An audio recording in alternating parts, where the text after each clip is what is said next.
Hi guys, this is going to be a super quick video about how this base model M1 MacBook Air gives me all the 4K editing I need, and I can take it anywhere I want, except I don't really have anywhere to go. So disclaimer, even though I look like it, I am not a professional editor or a professional anything. But I will tell you my specific experience with the MacBook M1, and if you use a workflow similar to mine, I think you're going to be happy with the cheapest model.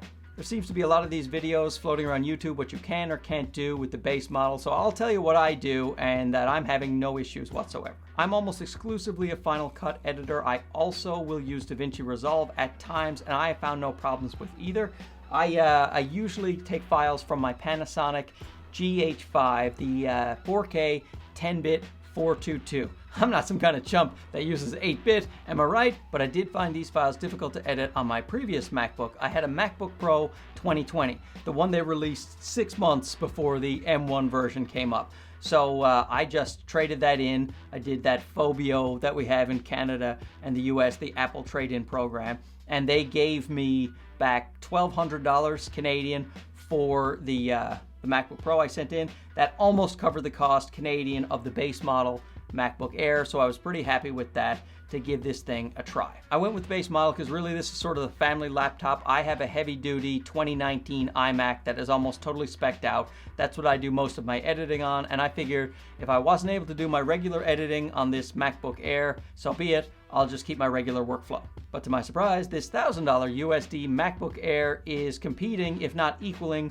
my 2019 iMac, which cost $3,500 American. And I haven't tested it in every situation, but so far it is performing very similarly to my iMac, sometimes even better. So I don't have a lot of space on this MacBook Air, so I edit off external storage. In fact, I always edit off external storage no matter what computer I'm using, even my iMac, I do external storage because this is cheaper. You know, you can fill these up more, you can transport them around computer to computer. As you change computers, these things still work, so you can just add it to your new computer.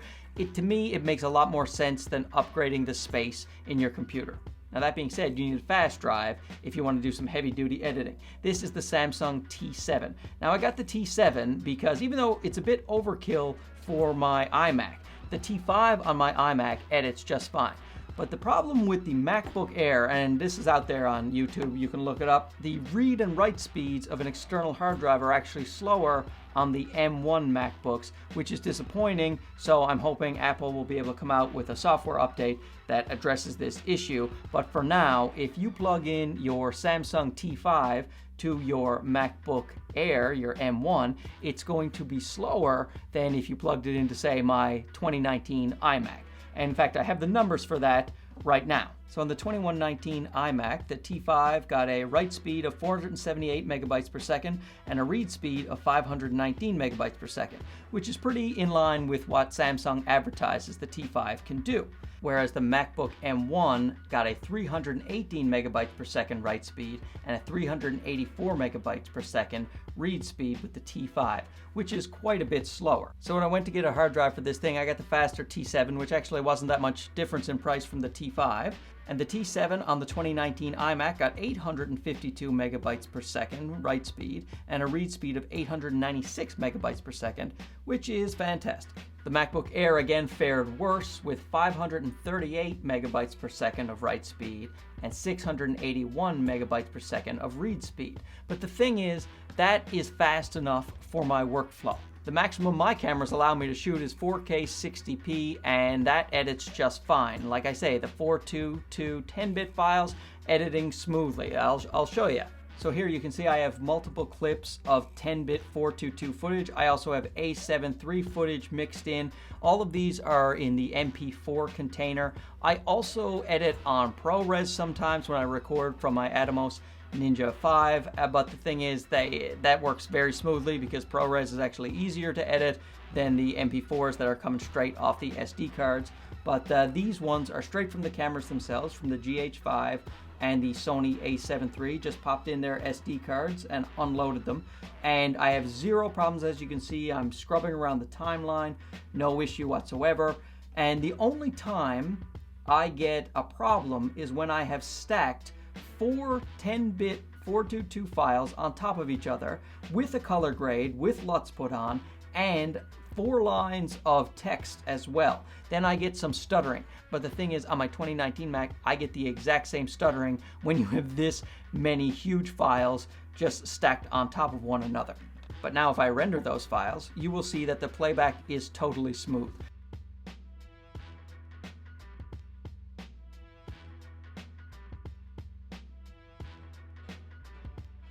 And this here's my 4K 60 footage. It is of my adorable cat, and I slowed it down to 40%, which is what I would do normally in the timeline, and then I sped it up a little bit. No drop frames, no anything, no need to even render it. I generally don't render my projects until I'm pretty much done the edit, because I don't like that background render. I don't like taking up a lot more space on my hard drives. So what I do is I just leave the render off, the background render off. I do all my edits, then I render the whole project. That's how I like to do it. And this MacBook Air allows me to do that, with the exception of, like I say, stacking a ton of clips. And since everyone on the internet is obsessed with render times and export speeds, I will give you my comparisons of my two computers.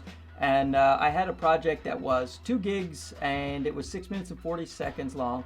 The render on the 2019 iMac was 3 minutes and 41 seconds. The render on the Air was a little bit slower at 4 minutes and 42 seconds. The export time on the iMac was 6 minutes and 48 seconds, and the export time on the MacBook Air was 8 minutes and 38 seconds.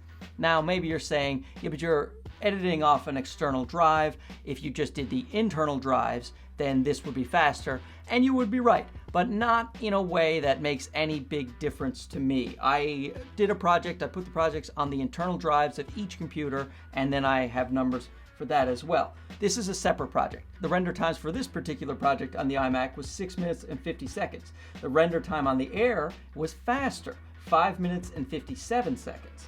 The export time on the iMac was 9 minutes and 39 seconds, and the export time on the MacBook Air was actually slower at 12 minutes and 40 seconds.